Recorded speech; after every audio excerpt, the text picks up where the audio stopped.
Le Seigneur est ma lumière et mon salut. De qui aurais-je crainte? Le Seigneur est le rempart de ma vie. Devant qui tremblerais-je? Le Seigneur est ma lumière et mon salut. De qui aurais-je crainte? Le Seigneur est le rempart de ma vie. Devant qui tremblerais-je? Chers amis, c'est par ce petit chant, ce petit refrain qui nous réconforte dans notre engagement que je vous souhaite la bienvenue à ce temps consacré à la méditation quotidienne de la parole de Dieu. Bienvenue, installez-vous bien, recevez le salut de votre humble serviteur. Nous célébrons aujourd'hui avec l'Église universelle la mémoire de Saint Laurent, diacre et martyr. Voici venu le temps du repère spirituel pour la journée. Laurent était un diacre de l'Église de Rome et mourut lors de la persécution de l'empereur romain Valérien. Je vous donne quelques éléments historiques.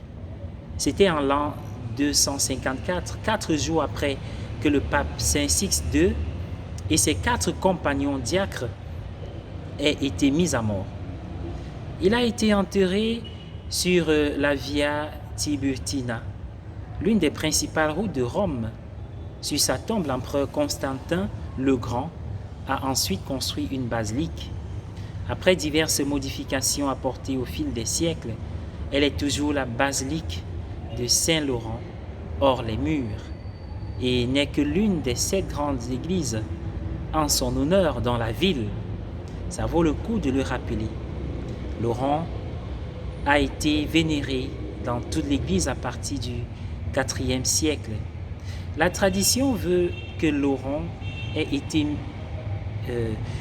un diacre d'Espagne au service du pape Sixte II. Laurent en effet était chargé de l'administration des biens de l'Église et du soin des pauvres. Il est également considéré comme l'un des premiers archivistes et trésoriers de l'Église. Selon les termes de la première lecture d'aujourd'hui, il était quelqu'un qui a donné de lui-même, non pas à contre-cœur, mais généreusement et joyeusement au Seigneur et à l'Église. Savoir donner généreusement et joyeusement au Seigneur et à l'Église. Selon les paroles de Jésus dans l'Évangile, il est le grain de blé qui est tombé sur la terre et qui est mort et qui, en mourant, a donné une riche récolte. Dans cette lecture de l'Évangile, c'est Saint Jean bien sûr, Jésus s'adresse à ses disciples et à nous tous. Il nous rappelle que nous trouvons la vie en donnant notre vie, en mourant à notre tendance à vivre pour nous seuls, pour nous-mêmes. Jésus est l'expression suprême du grain de blé qui est tombé sur la terre et qui est mort et qui, en mourant, a donné une riche moisson, en donnant sa vie pour son troupeau et pour l'humanité. Jésus est ressuscité et cette vie nouvelle a été versée dans nos cœurs par l'Esprit Saint qui en est l'avant-goût. Le premier fruit de la vie éternelle, c'est l'Esprit Saint.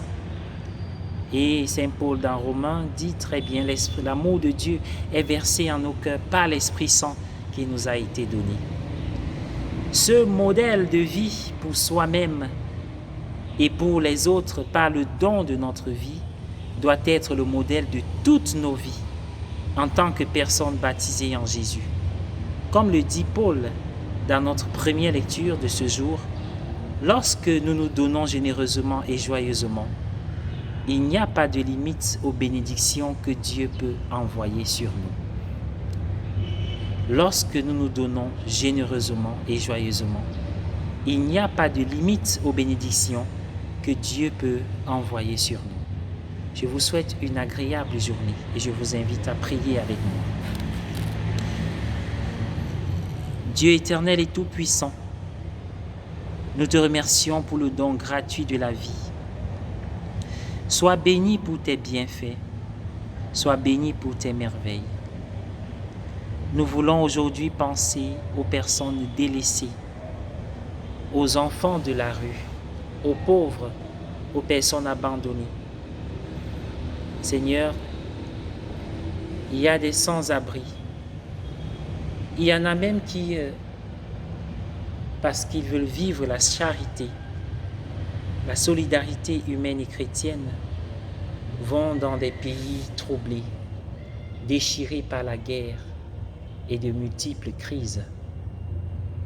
À cause de la méchanceté et de la barbarie, ces hommes volontaires, ou alors même ces enfants abandonnés sur le trottoir de la vie, trouvent parfois la mort, seuls, inconnus, personne pour les aider, et même morts, personne pour leur donner une sépulture digne et méritée.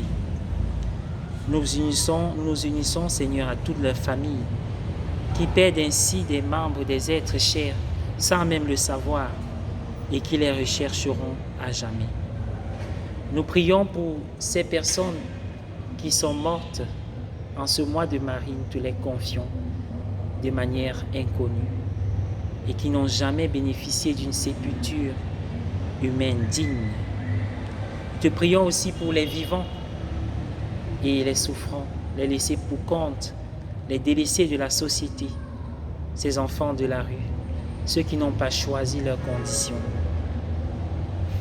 afin que, Seigneur, ils puissent chaque jour trouver de quoi manger, par et à travers nous. Et même s'ils restent affamés, que tu sois leur nourriture et leur breuvage, Seigneur. Quant à nous-mêmes, nous te prions pour nous, quand nous sommes des pauvres et des assoiffés d'amour, de paix et de compréhension. Seigneur, quand nous vivons ces situations, ne nous abandonne pas. Nous te disons merci pour les fois où tu as essuyé nos larmes, que tu nous as relevés et que tu nous as remis debout pour ta plus grande gloire. Amen.